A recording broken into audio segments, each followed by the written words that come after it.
have nothing in common with the people from the northern part of Nigeria, Boko Haram area, says Kemi Badenoch. Welcome to Niger Anchor News.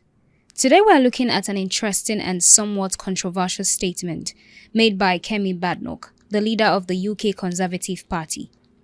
In a recent interview with The Spectator, Badenoch revealed that she identifies more with her Yoruba ethnicity than with Nigeria as a whole. This has sparked intense reactions, particularly in light of her previous criticisms of Nigerians' governance and society. This issue goes beyond just national identity. Badenoch's comments reflect the complexities of identity, especially for those born outside of their home country, yet still tied to their heritage.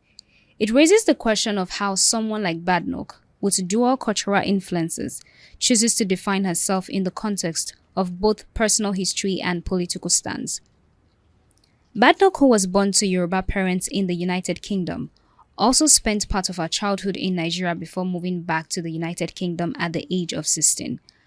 Her remarks comes after she made earlier criticisms of Nigeria, describing the country as a socialist nation, brimming with the thieving politicians and insecurity, a statement that provoked widespread backlash. In the latest interview, she explained that she has nothing in common with people from northern Nigeria, specifically calling out the northern region, which Vice President Kashim Shettima hails from, as an area associated with the insurgent group Boko Haram and what she described as Islamism. Badenoch further elaborated that her ethnic ties are much stronger with the Yoruba people, noting how the Yoruba culture and heritage shape her sense of identity. In her words, she said, "I find it interesting that everybody defines me as being Nigerian. I identify less with the country than with the specific ethnicity, Yoruba. That's what I really am," she said in the interview. Going further, she said, "I have nothing in common with the people from the north of the country, Boko Haram area, where the Islamism is. Those were our ethnic enemies, and yet you end up being lumped in with those people. Somebody once told me when I was very young that my surname was a name for people who were the warriors," she stated. Her comments have sparked debate, especially in Nigeria, with some, including former Minister Femi Fani-Kayode, responding strongly.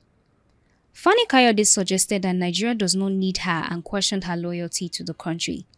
And Badenoch's remarks have certainly sparked a heated debate, especially given her prominent position in British politics. The issue of identity for people with Nigerian roots living abroad is a complicated one, and Badenoch's comments add a new layer to that conversation. For some, her statement is a reflection of her personal experience and the realities of living in a country that may not always align with one's values or background. For others, it raises questions about loyalty and the broader implications for national unity. It will be interesting to see how this controversy unfolds and what impact it may have on her political career in the United Kingdom, especially as it continues to generate reactions from both Nigerian and international audiences. What are your thoughts on Kemi Badenoch's view of her identity? And what do you think of the entire situation? Do you think she's right to prioritize her Yoruba heritage over her Nigerian nationality, or should she embrace a broader Nigerian identity? Let us know your opinion in the comment section, and do stay tuned to Niger Anchor News for more updates.